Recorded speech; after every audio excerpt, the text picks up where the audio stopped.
આજથી આશરે 150 વર્ષ પહેલાની વાત છે. એ વખતે સરાની વસ્તી 300 ખોરડાની હતી. 18 આલમ રહે. ગામ બહાર એક દેવી પૂજક કુટુંબ શાક બકાલાનો વાડો કરી પોતાનું ગુજરાન ચલાવે. એવામાં માતાજીના નોરતા આવ્યા. દેવી પૂજક પાસે મેલડી હતી. મેલડીને ભોગ અને નહિવત ધરાવવા દેવી પૂજક બિચારા પાસે પૈસા નહીં. હવે શું કરવું? દેવી પૂજકે વિચાર કર્યો, લાવ શેઠ આંબા ખીમા પાસે જાઓ. આંબા ખીમાણી સરામાં નાનકડી હાટડી, થોડા ઘણા વેપારમાં એ વાણિયાનું ગાડું ચાલે. દેવી પૂજક જઈને કરગરવા લાગ્યો, શેઠ ગમે તેમ કરો, મારે મેલડીમાંના નહિવત કરવા છે અને મને થોડા રૂપિયા ઉછીના આપો. વાણિયો દયાળુ હતો. એને દેવી પૂજકની વાત સાચી લાગી. પૂછ્યું, કેટલા રૂપિયા જોઈએ છે? દેવી પૂજકે બધી ગણતરી કરાવી અને 210 રૂપિયા ઉછીના લીધા. નૈવત રંગે ચંગે થઈ ગયા. દિવસો વીતવા લાગ્યા. વાણિયો રૂપિયાની ઉઘરાણી કરવા લાગ્યો. દેવી પૂજક પાસે વાણિયાને દેવા પૈસા થયા નહીં. દેવી પૂજક મૂંઝાયો. અરે રે, માતાજીના કામમાં મને શેઠે પૈસા આપ્યા, 2 મહિના પછી બીજા નોરતા આવશે. શેઠને દેવા પૈસા નથી, મારે એને શું મોઢું બતાવવું?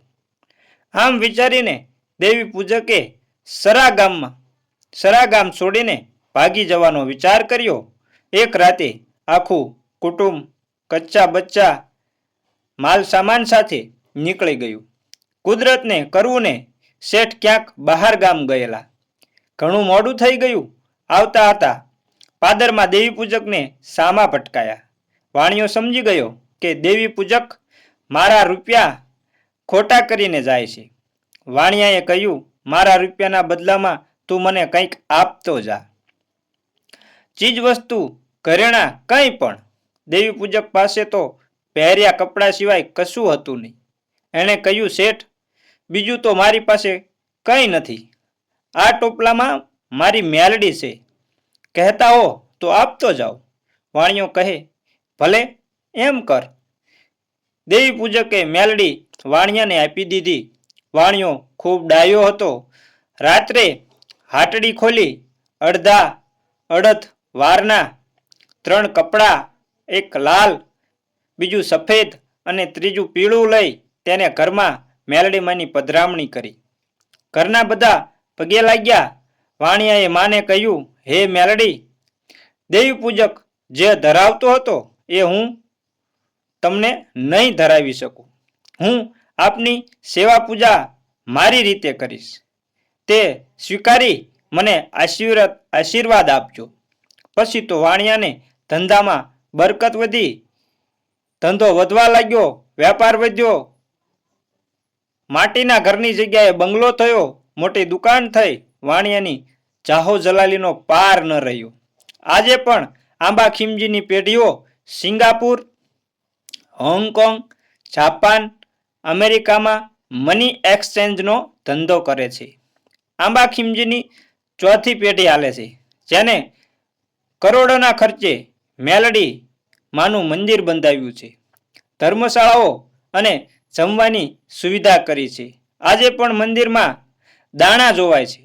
શનિ, રવિ, સોમ 3 દિવસ દાણા જોવાય છે. દાણા જોવડાવનારને નંબર આપવામાં આવે છે. 2-3 દિવસે વારો આવે છે ત્યાં સુધી માતાજીના મહેમાન તરીકે બધી જ સગવડ મફતમાં મળે છે. જે દેવી પૂજકની મેલડી હતી એની પણ 4થી પેઢી સરામાં છે. મેલડીમાંના ઉતાર કરવા ઉપર તેમનો હક છે.